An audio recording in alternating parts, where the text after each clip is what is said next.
हामी चालू अधिवेशनको समापनको क्षणमा आइपुगेका छौं।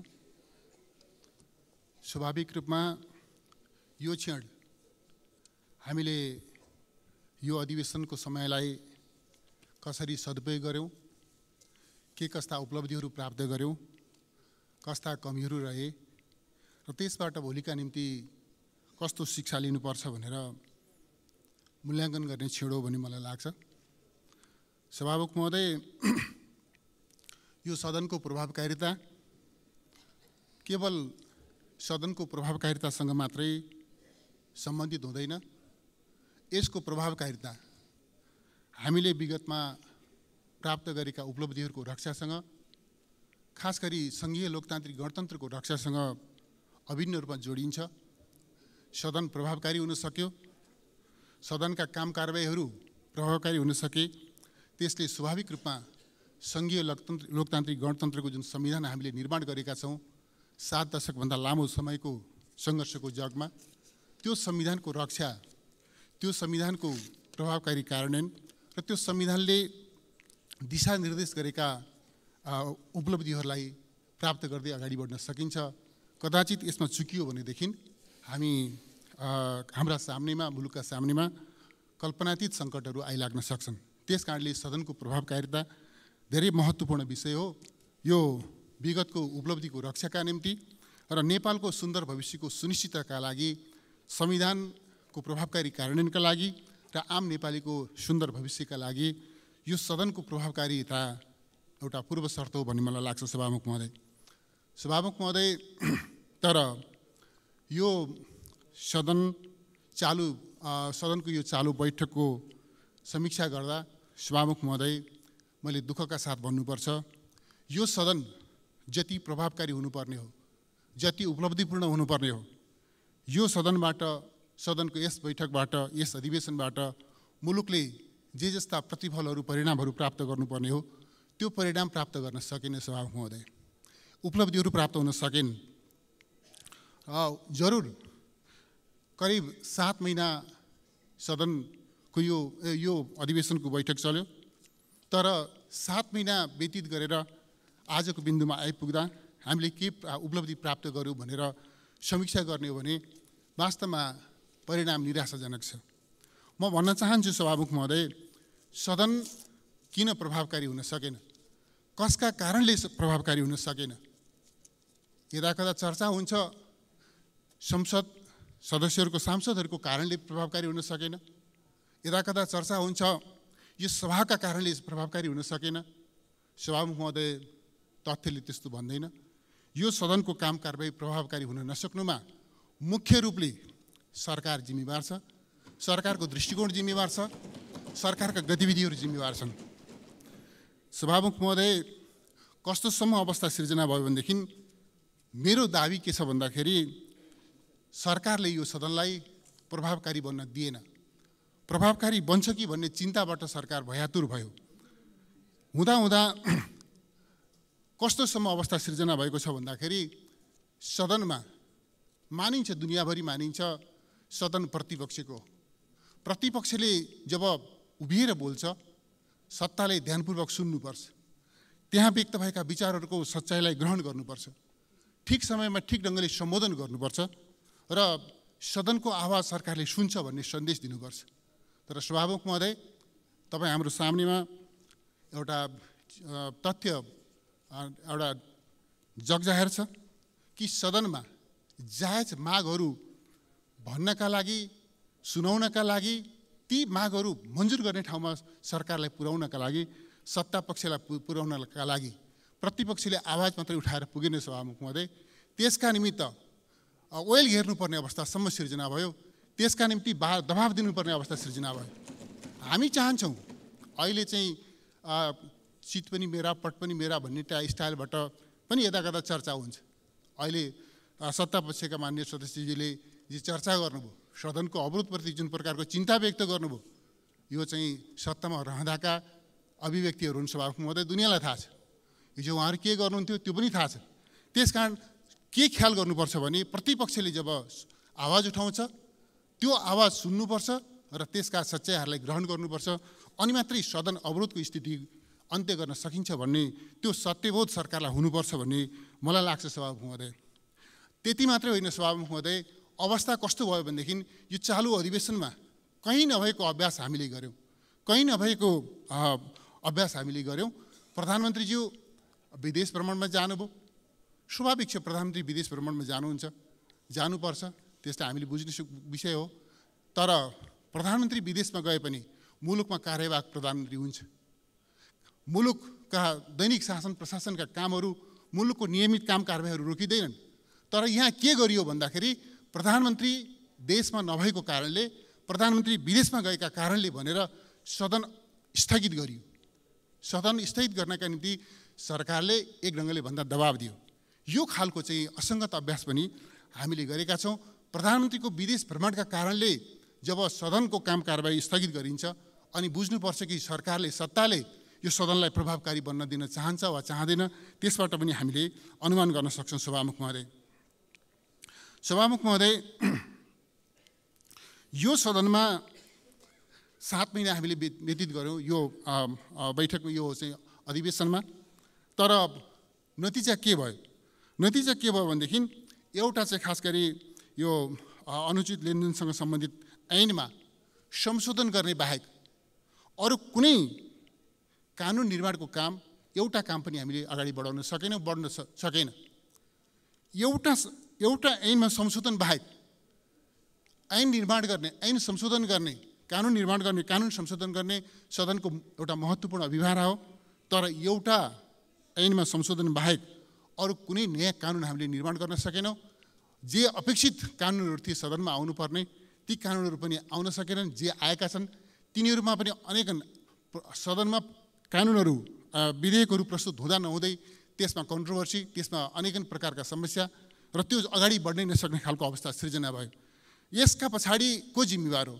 किन सदनमा एउटा मात्रै 7 महिनामा एउटा मात्रै ऐनमा संशोधन गरिन्छ? किन कुनै नयाँ ऐन निर्माण हुन सक्दैन? यसका पछाडि को जिम्मेवार छ?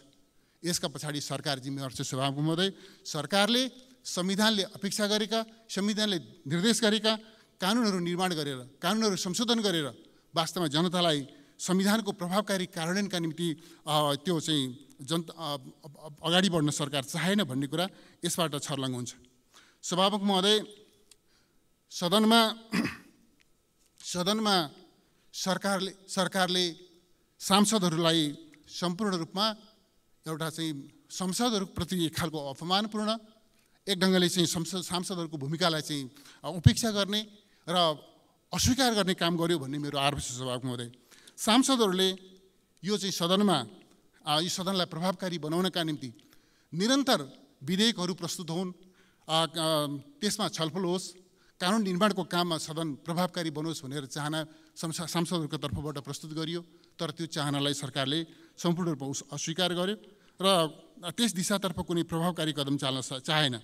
त्यति मात्रै होइन सभामुख महोदय, सांसदहरूले निरन्तर भ्रष्टाचार नियन्त्रणका प्रश्नमा, सुशासनका प्रश्नमा, प्रभावकारी सेवा प्रवाहको प्रश्नमा, विकास निर्माणका प्रश्नमा, महँगी नियन्त्रणका प्रश्नमा, शान्ति सुरक्षाका प्रश्नमा, राष्ट्रिय हितका रक्षाका प्रश्नमा, सन्तुलित अन्तर्राष्ट्रिय सम्बन्धका प्रश्नमा लगायत अनेकन राष्ट्रिय सरोकारका प्रश्नमा, जनसरोकारका प्रश्नमा निरन्तर आवाज उठे, सधैँजसो आवाजहरू उठे। तर सरकारले, सांसदहरूले, जनताबाट निर्वाचित भएका जिम्मेवार सांसदहरूले सदनमा उठाएका जिम्मेवारीपूर्वक उठाएका कुनै पनि आवाजलाई सुन्ने, सम्बोधन गर्ने र चाहिँ ती आवाजमा रहेका सच्चाइलाई ग्रहण गर्ने, त्यस दिशातर्फ कुनै कदम चालेन। यतिसम्म कि सांसदहरूले उठाएका आवाजहरूको जवाफ दिनेसम्म पनि सरकारले आवश्यकता महसुस गरेन। यसरी म के देख्छु सभामुख महोदय भनेदेखि सांसदहरूप्रति सरकारले गरेको चाहिँ अपमानका रूपमा म यसलाई चित्रण गर्न चाहन्छु। सांसदहरूले आवाज उठाउने र सांसदहरूले उठाएका आवाजलाई पूर्ण रूपमा व्यवस्था गर्ने सरकारको जुन रवैया छ, यो रवैया संसदको गरिमालाई, संसदको महत्त्वलाई, यसको प्रतिष्ठालाई अवमूल्यन गर्ने दिशातर्फ अभिमुख छ भन्ने मेरो आरोप छ। सभामुख महोदय, जब सरकार यस रूपमा सांसदहरूका अभिव्यक्तिप्रति यसरी चाहिँ अनदेखा गरेर प्रस्तुत हुन्छ, त्यसलाई इग्नोर गरेर प्रस्तुत हुन्छ भने सदनको काम कारबाही प्रभावकारी हुन सक्दैन। सभामुख महोदय, यति मात्रै होइन, नेपाल चाहिँ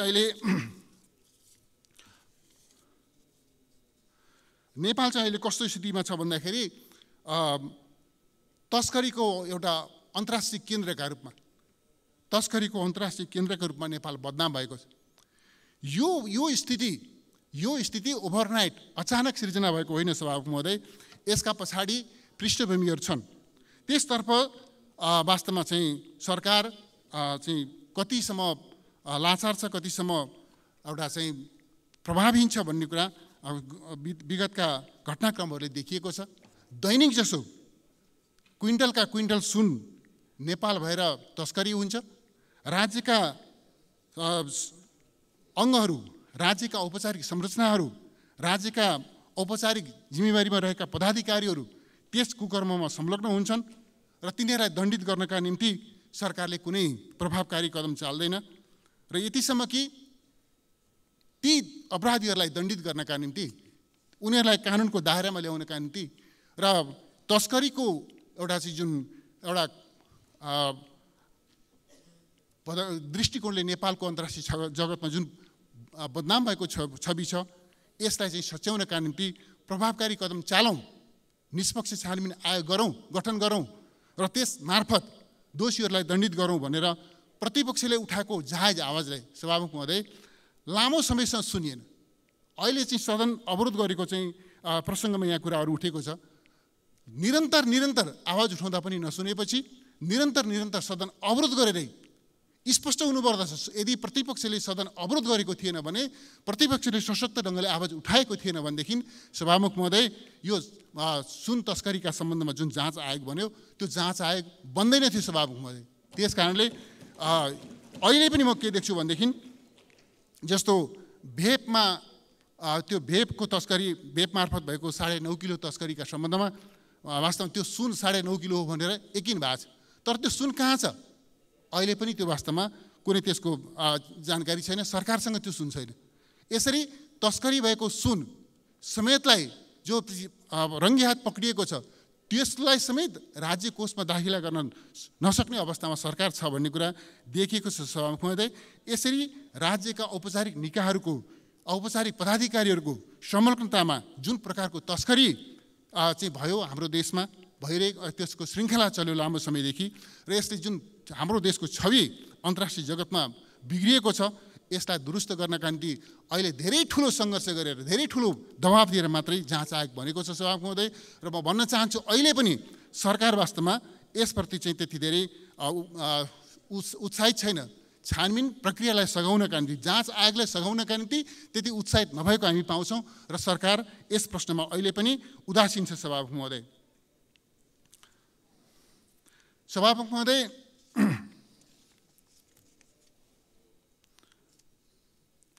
एउटा प्रसङ्ग उठेको छ यहाँ, संवाद, सहमति र सहकार्य। बडो राम्रो कुरा, सुन्दाखेरि कानमा चिनी हालेकै जस्तो लाग्छ सभामुख महोदय। संवाद, सहमति र सहकार्य धेरै राम्रो छ सभामुख महोदय। म के भन्न चाहन्छु भनेदेखि प्रतिपक्षलाई बोल्न नदिएर, प्रतिपक्षका जायज आवाजलाई दमन गरेर, सदनका काम कारबाहीहरूलाई लामो समयसम्म अवरोध गरेर सरकारले जसरी चलिरहेको छ, के यही हो सभामुख महोदय संवाद, सहमति र सहकार्यको नमुना? यदि यस्तो हो सभामुख महोदय, सहकार्य, सहमति र संवादको परिभाषा यो हो भनेदेखि यस्तो सहकार्य, यस्तो सहमति र यस्तो संवाद नेपाली जनताले चाहेका होइनन्, हामीले पनि चाहेका छैनौँ सभामुख महोदय। साँचो अर्थको सहमति हो भनेदेखि चाहे सत्ता पक्षले उठाओस्, चाहे प्रतिपक्षले उठाओस्, जनताका पक्षमा, राष्ट्रका पक्षमा उठाएका प्रत्येक जायज आवाजहरूलाई सुन्नुपर्छ र त्यसलाई सम्बोधन गरेर अगाडि बढ्ने त्यो तत्परता, त्यो आँट सरकारसँग हुनुपर्छ भन्ने मलाई लाग्छ सभामुख महोदय।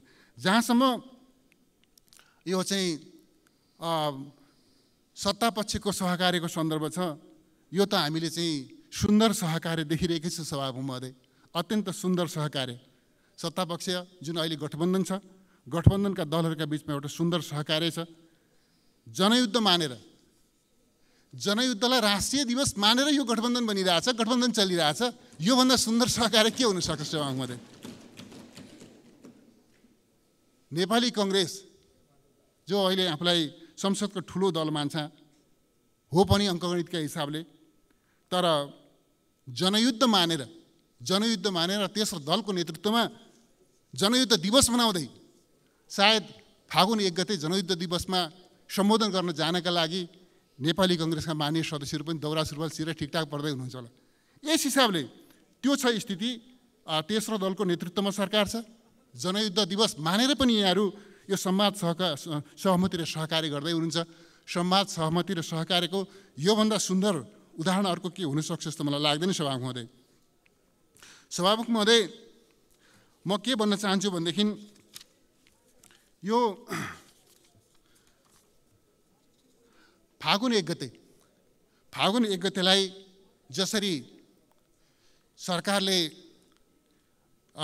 दिवस मनाउने घोषणा गरेको छ, म आग्रह गर्न चाहन्छु यो निर्णय कुनै पनि दृष्टिकोणले, चाहे हिजोको द्वन्द्वको दृष्टिकोणले हेर्नुहोस्, चाहे विस्तृत शान्ति सम्झौताको दृष्टिकोणले हेर्नुहोस्, या कुनै पनि दृष्टिकोणले, चाहे सदनमा प्रतिबिम्बित भएको जनमतको दृष्टिकोणले हेर्नुहोस्, चाहे आम नेपाली जनताको चाहनाको दृष्टिकोणले, कुनै पनि दृष्टिकोणले फागुन 1 गते उत्सवको दिन हुन सक्दैन। त्यो फागुन 1 गते कुनै जश्न मनाइने दिन हुन सक्दैन। सभामुख महोदय, त्यो नेपालमा हिंसा आरम्भ भएको दिन थियो, हिंसा आरम्भ गरिएको दिन थियो र त्यो हिंसाको बाटो गलत हो भन्ने स्वीकार गरेर त्यो चाहिँ फागुन 1 गते हिंसात्मक यात्रा सुरु गर्ने साथीहरू त्यो यात्रा गलत थियो भन्ने कुरा मन्जुर गरेर यो शान्ति प्रक्रियामा आउनुभएको र यो संविधान निर्माणको प्रक्रियामा सहभागी हुनुभएको र आज त्यो स्वीकारोक्तिका साथमा यो सम्मानित सदनमा उहाँहरूको उपस्थिति छ भन्ने म मान्दछु। सभामुख महोदय, त्यस अर्थमा यो फागुन 1 गतेलाई फागुन 1 गते जश्न मनाएर दिवस मनाएर देशमा कुनै लोकतन्त्रको सबलीकरण हुन सक्दैन, नेपालको लोकतान्त्रिक छवि अन्तर्राष्ट्रिय जगतमा स्थापित हुन सक्दैन भन्ने मलाई लाग्दछ। सभामुख महोदय, यदि यो सरकारलाई फागुन 1 गते यो युद्ध दिवस मनाउनै पर्छ भन्ने लाग्छ, उसलाई यो ठिक हो भन्ने लाग्छ भने म सरकारलाई चुनौतीका साथ भन्न चाहन्छु। सभामुख महोदय, सरकारले फागुन 1 गते युद्ध दिवस मनाउनु पर्छ भन्ने प्रस्ताव यो सदनमा प्रस्तुत गरेर पारित गर्ने आँट गर्नुहोस्। त्यो आँट छ सरकारसँग। यो सदन समक्ष यो फागुन 1 गते युद्ध दिवस मनाउनु पर्छ, यो फागुन 1 गते बिदा गर्नुपर्छ, जसमा मनाउनु पर्छ भन्ने प्रस्ताव यो सदन समक्ष प्रस्तुत गरोस् र नेपाली जनताका प्रतिनिधिले त्यसका बारेमा निर्णय दिनेछन्। नेपाली जनताका प्रतिनिधिहरूका सामनेमा, यो सदनका सामनेमा फागुन 1 गतेको युद्ध दिवसका सन्दर्भमा त्यसको परीक्षण गर्न सरकार तयार छ। मलाई लाग्छ सरकारले त्यो आँट गर्ने छैन। म चुनौतीका साथ भन्न चाहन्छु, सरकारले यो गलत निर्णयबाट पछाडि हटोस्। यदि पछाडि हट्न चाहँदैन भनेदेखि, सिधै पछाडि हट्न चाहँदैन भनेदेखि सदन समक्ष प्रस्ताव लिएर आओस् र सदनको निर्णय मानेर अगाडि बढोस्। यसरी जनताको चाहना विपरीत, सदनको चाहना विपरीत यो प्रकारको चाहिँ वास्तवमा शान्ति प्रक्रियातर्फ अगाडि बढिरहेको, स्थिरतातर्फ अगाडि बढिरहेको, विकास समृद्धि र समाजवादतर्फ अगाडि बढिरहेको मुलुकलाई अनि फेरि चाहिँ युद्धतर्फ फर्काउने, युद्ध दिवस मनाउने त्यस खालको गल्ती गर्नु हुँदैन भन्ने मलाई लाग्छ।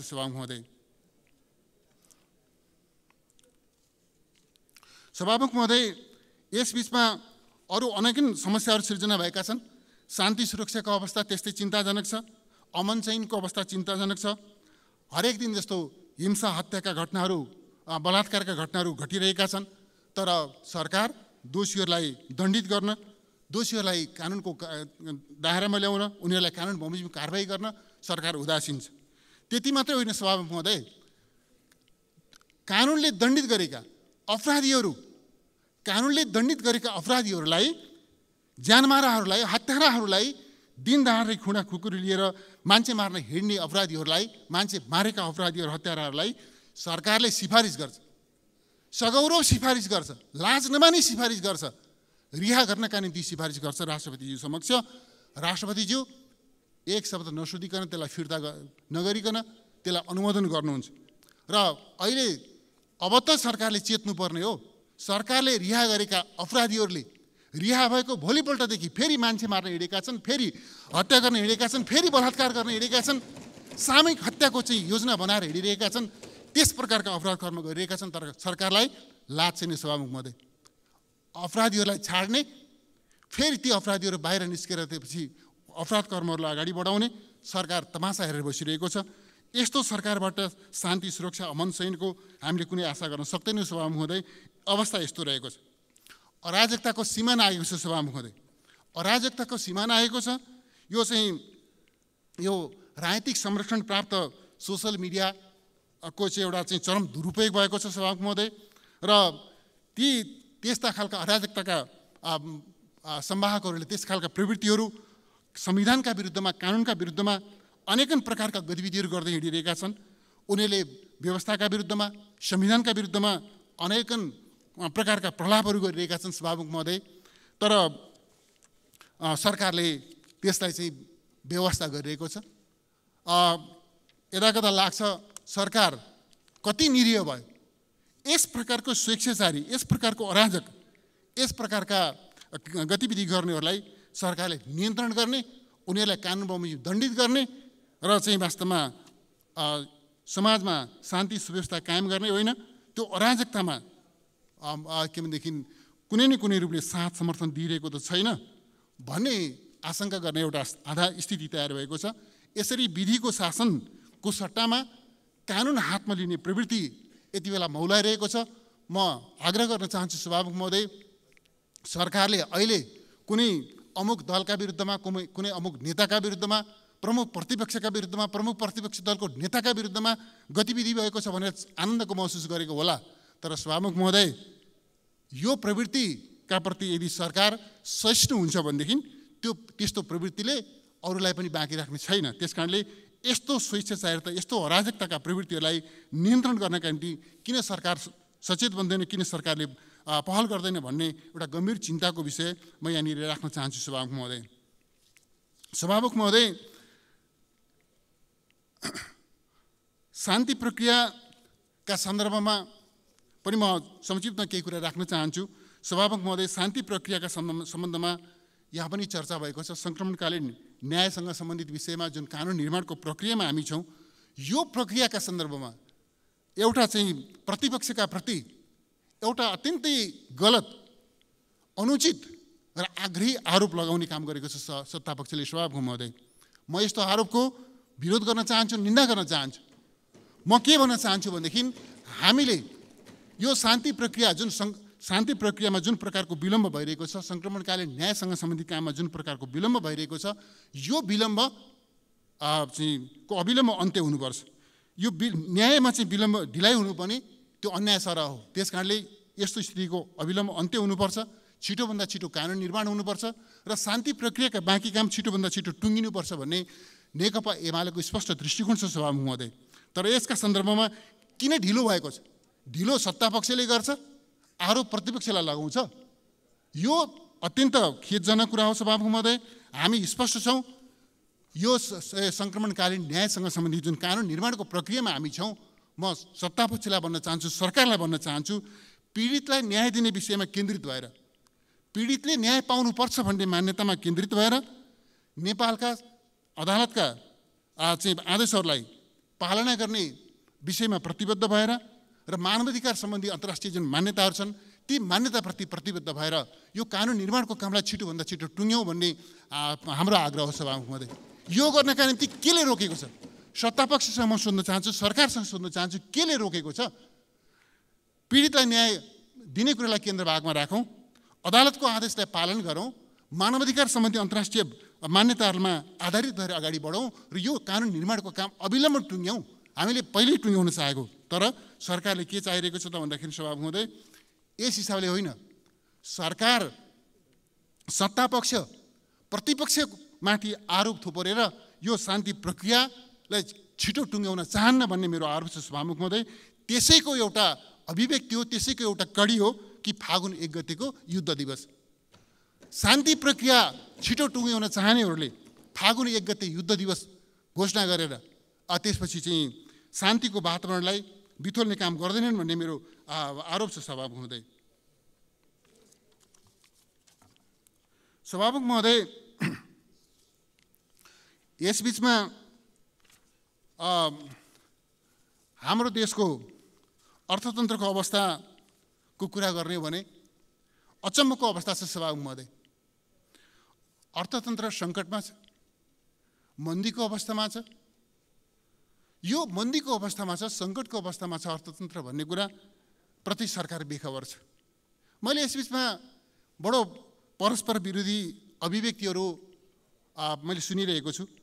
प्रधानमन्त्रीज्यू भन्नुहुन्छ अर्थतन्त्र सङ्कटमा छ, अपरेसन गर्नुपर्ने, सर्जरी गर्नुपर्ने अवस्थामा पुगेको छ। अर्थमन्त्री भन्नुहुन्छ अर्थतन्त्र ठिकठाकै छ, यो लयमा फर्किँदैछ, दुरुस्त हुँदैछ। अघि पनि मैले सुने लयमा फर्किँदैछ, राम्रो हुँदैछ भन्ने सुने। सभामुख महोदय, के यो अभिव्यक्तिमा सच्चाइ छ? छैन सभामुख महोदय। त्यस कारणले कुन कुरा ठिक हो? प्रधानमन्त्रीजीले भन्नुभएको अर्थतन्त्र सङ्कटमा छ भन्ने कुरा ठिक हो कि अर्थमन्त्रीले भन्नुभएको अर्थतन्त्र ठिकठाक छ, दुरुस्त छ भन्ने कुरा ठिक हो? एउटा सरकारका दुईजना पदाधिकारीले एउटा विषयमा दुईटा विपरीत अभिव्यक्तिहरू गरिरहनु भएको छ, तर हामी मानेर हिँड्न विवश हुनुपर्ने सभामुख महोदय। यस्तो खालको हास्यास्पद अभिव्यक्तिहरू आइरहेको छ। म के राख्न चाहन्छु भनेदेखि तथ्यले हाम्रो देशको अर्थतन्त्र मन्दीमा छ, सङ्कटमा छ भन्ने कुरा बताउँछ। माग छैन, मागमा एकदमै सिग्निफिकेन्टली माग घटेको छ, उत्पादन घटेको छ, आपूर्ति घटेको छ। कारखानाहरू कतिपय बन्द भएका छन्, कतिपय 20 देखि 50% क्षमतामा सञ्चालन भएका छन्। हरेक तेस्रो सटरमा टु लेट लेख्न थालिएको छ। निर्यात घटेको छ, आयात घटेको छ, राजस्व लक्ष्य अनुरूप सङ्कलन हुन सकेका छैन। लक्ष्य अनुरूप त्यो चाहिँ साधारण खर्च पनि धान्न नसक्ने अवस्था सिर्जना भएको छ। अन्तर्राष्ट्रिय सहयोग, चाहे त्यो अनुदानको कुरा गर्नुहोस्, चाहे ऋणको कुरा गर्नुहोस्, त्यो सहयोगमा उल्लेखनीय चाहिँ गिरावटको अवस्था छ। ट्रेजरी डिफिसिटको कुरा गर्नुहुन्छ भनेदेखि ट्रेजरी डिफिसिटको अवस्था चिन्ताजनक छ। यो चाहिँ हामीले अहिलेसम्म पहिलो त्रैमासिकमा आन्तरिक ऋण उठाउने गरेका होइनौँ सभामुख महोदय। आन्तरिक ऋण अहिले कस्तो अवस्था देखा पर्यो भने आर्थिक वर्षको पहिलो त्रैमासिकमा सरकारले आन्तरिक ऋण उठाएको छ, 95 अर्ब आन्तरिक ऋण उठाएको छ। 95 अर्ब आन्तरिक ऋण उठाउँदा पनि ट्रेजरी डिफिसिट 1.5 खर्ब छ। 150 अर्ब ट्रेजरी डिफिसिट छ आजका मितिमा। 95 पहिलो त्रैमासिकमा तपाईँ चाहिँ यो 95 अर्ब राजस्व चाहिँ आन्तरिक ऋण उठाउनुहुन्छ र पनि 1.5 खर्बको चाहिँ ट्रेजरी डिफिसिट छ भनेपछि हाम्रो देशको आर्थिक अवस्था कहाँनिर छ भन्ने कुरा यसले बताउँछ सभामुख महोदय। सार्वजनिक ऋण बढेको छ, बाह्य ऋणभन्दा आन्तरिक ऋण बढेको छ। उद्योगीहरू, व्यवसायहरू ब्याङ्कको ब्याज र किस्ता तिर्न नसक्ने अवस्थामा पुगेका छन्। डिफल्टरहरू, कालो सूचीमा पर्नेहरूको सङ्ख्या गुणात्मक रूपले बढ्न थालेको छ। ब्याज दर महँगो छ, बैङ्कमा तरलता छ, तर ऋण लिन चाहने मानिसहरू छैनन्। समस्या झनपछि झन विकराल बन्दैछ। तर सरकार यस्तो सङ्कटपूर्ण बनिरहेको अर्थतन्त्रको अवस्थाका बारेमा बेखबर छ र यसप्रति चाहिँ एक ढङ्गले भन्दाखेरि बेसरोकार भएर सरकार चलिरहेछ।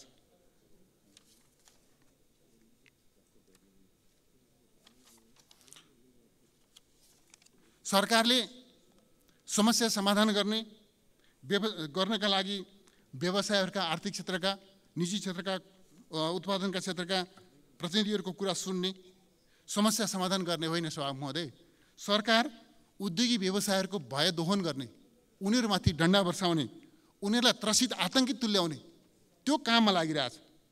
समस्या कहाँनिर छ, त्यसको समाधान के हो त्यसतर्फ लाग्ने होइन। समस्या समाधानका निम्ति सहजीकरण गर्ने होइन, समस्या समाधानका उपाय लिएर प्रस्तुत हुने होइन।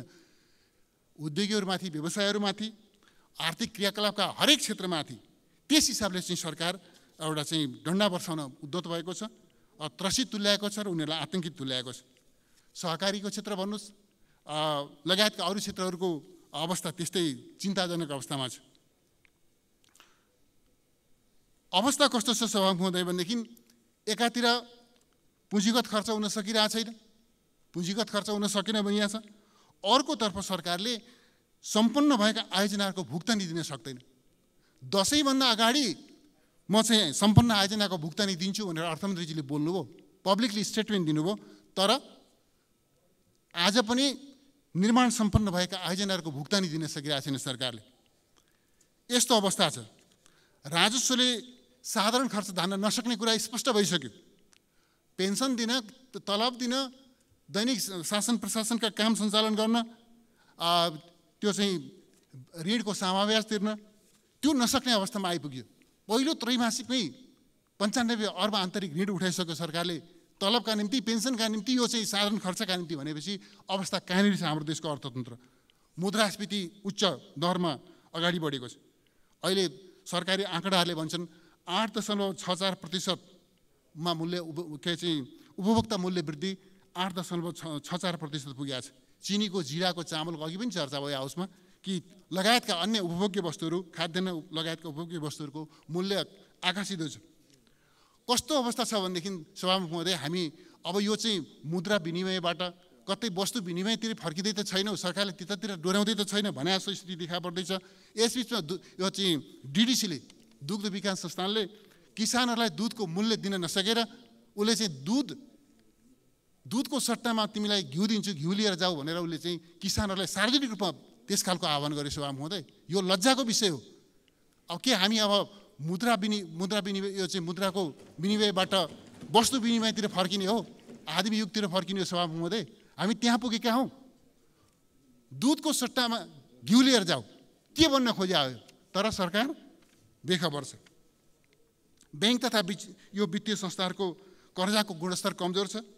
सेयर मार्केट प्रतिदिन ओह्रालो लागिरहेछ। सरकारलाई कुनै चासो, कुनै चिन्ता छैन, केही मतलब छैन। र अहिले देखिएको के छ भने, अघि पनि मैले चर्चा गरेँ, प्रधानमन्त्री र अर्थमन्त्रीका विपरीत भनाइहरू, अर्थमन्त्री र गभर्नरका बिचका मनमुटावहरू ती छरपष्ट रूपमा आइरहेका छन्। जब राज्यको अर्थतन्त्रको बागडोर सम्हालेका संस्थाहरू र पदाधिकारीहरूका बिचमा एउटा साझा दृष्टिकोण हुँदैन, समस्यालाई बुझ्ने र समाधान गर्ने साझा तत्परता हुँदैन भनेदेखि सभामुख महोदय, मुलुकले बिहोर्ने यस्तै खालको अवस्था हो। त्यस कारणले यसको प्रभाव के हुँदैछ सभामुख महोदय भनेदेखि चौतर्फी रूपमा जुन प्रकारको यो बजेटले जुन प्रकारको लक्ष्य निश्चित गरेका थियो, त्यो बजेटको लक्ष्य पुरा हुने कुनै लक्षण छैन। सभामुख महोदय, आर्थिक वृद्धि 6.5% आर्थिक वृद्धिको लक्ष्य राखिएको छ। 7% हाराहारीमा मुद्रास्फीति कायम गर्ने लक्ष्य राखिएको छ। त्यो केही पुरा हुनेवाला छैन। सभामुख महोदय, राजस्वको लक्ष्य पुरा हुन सक्दैन, अन्तर्राष्ट्रिय सहयोगको लक्ष्य पुरा हुन सक्दैन, पुँजीगत खर्चको लक्ष्य पुरा हुन सक्दैन, रोजगारीका सम्बन्धमा जुन लक्ष्य निश्चित गरिएको छ त्यो पुरा हुन सक्दैन। सभामुख महोदय, यसरी चौतर्फी रूपमा हाम्रो देशको अर्थतन्त्र सङ्कटमा छ। र के देखिँदैछ सभामुख महोदय, यो सरकारले अब अर्थतन्त्रमा देखिएका सङ्कट समाधान गर्न नसक्ने मात्रै होइन, त्यो सङ्कटलाई बुझ्ने समेत सामर्थ्य यसले गुमाएको छ। सभामुख महोदय, समाधान दिने त परेको कुरा, समस्यालाई बुझ्ने सामर्थ्य समेत गुमाएको छ। त्यस अर्थमा सभामुख महोदय, अर्थतन्त्रको सङ्कट समाधान गर्नका लागि सभामुख महोदय यो सरकार सम्पूर्ण रूपमा असफल भएको छ। त्यस अर्थमा म भन्न चाहन्छु, अर्थतन्त्रको वर्तमान सङ्कटको समाधानका लागि सत्ता पक्ष, प्रतिपक्ष, निजी क्षेत्र, ब्याङ्क, वित्तीय संस्था, अर्थविदहरू लगायत सबै आर्थिक क्षेत्रका सरकारहरूको सहभागितामा एउटा महासम्मेलन गर्नुपर्ने त्यस खालको अवस्था सृजना भएको छ। सभामुख महोदय, यसरी चाहिँ वास्तवमा सरकारले अर्थतन्त्रमा देखिएका चुनौतीहरूलाई समाधान गर्न सक्दैन। यसको निमित्त सत्तापक्ष, प्रतिपक्षदेखि लिएर सबै सरकारवालाहरूलाई सहभागी बनाएर एउटा चाहिँ अर्थतन्त्रको सङ्कट र यसको समाधानका सम्बन्धमा एउटा महासम्मेलन गर्नुपर्ने अवस्था सिर्जना भयो।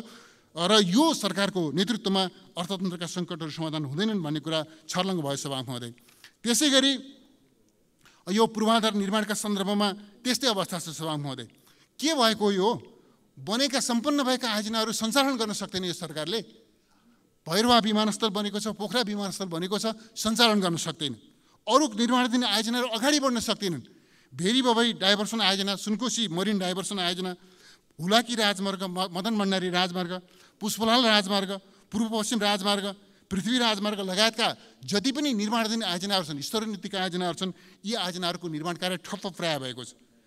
कुनै पनि आयोजनाहरू सन्तोषजनक ढङ्गले अगाडि बढ्न सकेका छैनन्। हिजो सुरु गरेका कैयौँ आयोजनाहरूको बजेट कटौती गर्ने, तिनीहरूलाई कार्यक्रमको सूचीबाट हटाउने काम त सरकारले गर्यो। चालु अवस्थाका आयोजनाहरू पनि ठप्प प्राय अवस्थामा रहेका छन्। त्यस्तै गरी शिक्षाको अवस्था त्यस्तै चिन्ताजनक अवस्थामा छ। सभामुख महोदय, कस्तो छ भनेदेखि अहिले हाम्रो चाहिँ देशको श्रम शक्ति, विदेशी निक्रम दैनिक रूपमा 2200 जति श्रम शक्ति अन्तर्राष्ट्रिय श्रम बजारमा बाहिरिने क्रम छ।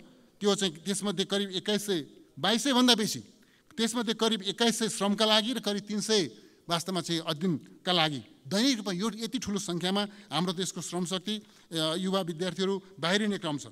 यसलाई रोक्नका निम्ति कुनै चिज छैन। तर सरकारले देशमा मापदण्ड पुरा गरेका मेडिकल कलेजहरू खोल्न नदिने, नर्सिङ कलेजहरू सञ्चालन गर्न नदिने र चिकित्सा शिक्षा र अरू प्राविधिक शिक्षामा नियोजन गर्ने, नियन्त्रण गर्ने र +2 सकेपछि सबै विद्यार्थीहरू विदेश जाउन् भन्ने, विद्यार्थीहरू मात्रै होइन हाम्रो पुँजी पनि विदेश पलायन हुने त्यस खालको नीति यसले लिएको छ। यतिसम्म यो सरकार आग्रही छ कि, यतिसम्म पूर्वाग्रही छ कि मदन भण्डारी प्रौद्योगिक विश्वविद्यालय गठन आदेश जुन थियो, जुन गठन आदेशका आधारमा यो विश्वविद्यालयको काम कारबाही अगाडि बढेको थियो, सरकारले यो गठन आदेशको म्याद नथपेर प्राविधिक शिक्षाप्रति र सँगसँगै जननेता मदन भण्डारीप्रति पनि एक प्रकारको आग्रह राखेको छ सभा महोदय। यसरी चाहिँ यो चाहिँ शिक्षा नियोजनको बाटोमा यो सरकार एउटा चाहिँ नाङ्गो ढङ्गले अगाडि बढेको छ र सभामुख महोदय, यो सरकारको नेतृत्वमा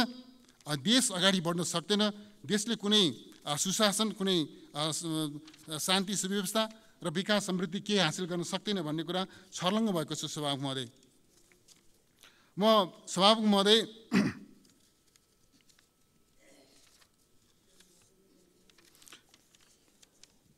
एउटा प्रसङ्ग यहाँनिर राख्न चाहन्छु सभामुख महोदय। यो सदनका जिम्मेवार मान्य सदस्यहरूले अत्यन्तै जिम्मेवारीका साथमा एउटा प्रसङ्ग उठाउनु भयो। छिमेकी मित्र राष्ट्र भारतका प्रधानमन्त्री महामहिम नरेन्द्र मोदीजी केही समय अगाडि नेपालको कालापानी क्षेत्रमा, कुटियाङ्गी लगायतको क्षेत्रमा आउनुभयो। उहाँको भ्रमण कस्तो भ्रमण हो? सरकारले आमन्त्रण गरेको हो कि निम्ता गरेको हो कि होइन, कि उहाँ किन आउनुभएको, कसरी आउनुभएको, के गरेर जानुभयो, त्यसका बारेमा सदनलाई सरकारले जानकारी दियोस् भनेर निरन्तर मान्यज्यूहरूले आवाज उठाउनु, सदनमा आवाज उठ्यो। सभामुख महोदय, यो सरकार कति लाचार छ भनेदेखि उहाँ आउनुभएको हो, आउनुभएको होइन यो पनि भन्न सक्दैन। हामीले निमन्त्रणा गरेका हौँ, निमन्त्रणा गरेका होइनौँ पनि भन्न सक्दैन। उहाँ किन आउनुभएको थियो, के गरेर जानुभयो, त्यो कुरा पनि भन्न सक्दैन। के भएको सभामुख महोदय यस्तो? यो तहको लाचारी किन? यसरी चाहिँ यो खालको लाचारी हामी देखिरहेका छौँ सभामुख महोदय। समग्रतामा भन्दा सभामुख महोदय, म के आग्रह गर्न चाहन्छु भनेदेखि अहिले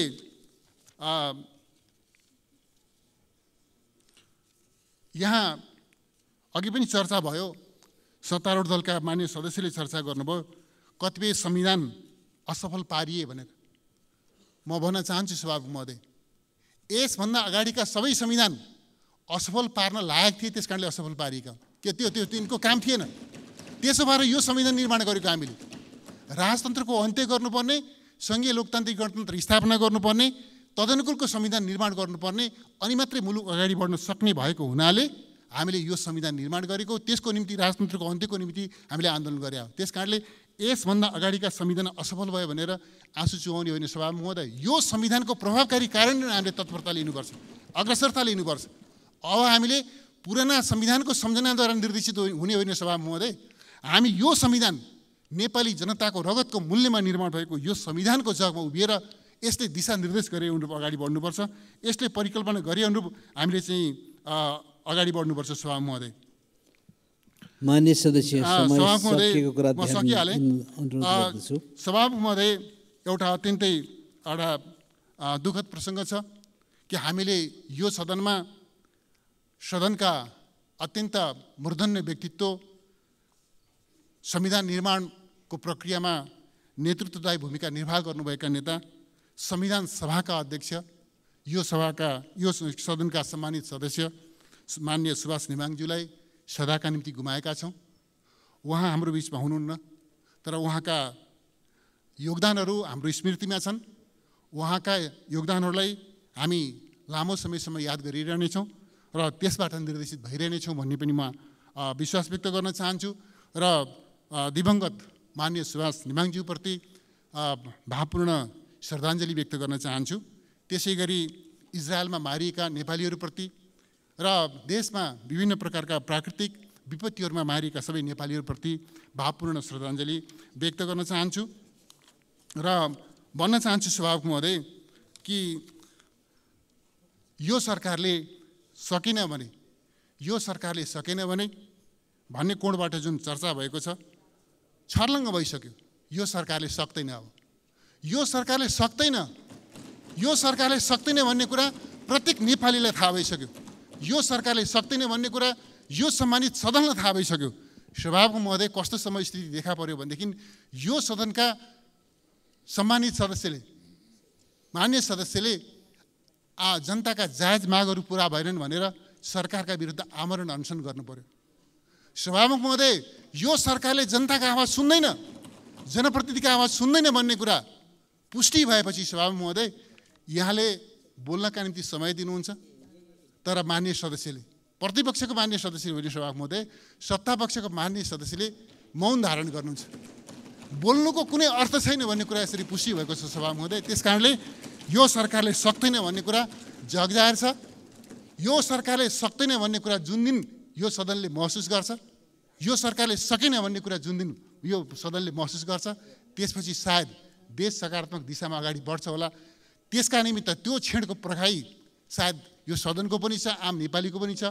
यिनै कुराहरू यहाँसँग राखेर वास्तवमा यो सदन जति उपलब्धिपूर्ण हुनुपर्थ्यो, यो बैठक जति उपलब्धिपूर्ण हुनुपर्थ्यो, त्यति उपलब्धिपूर्ण हुन सकेन।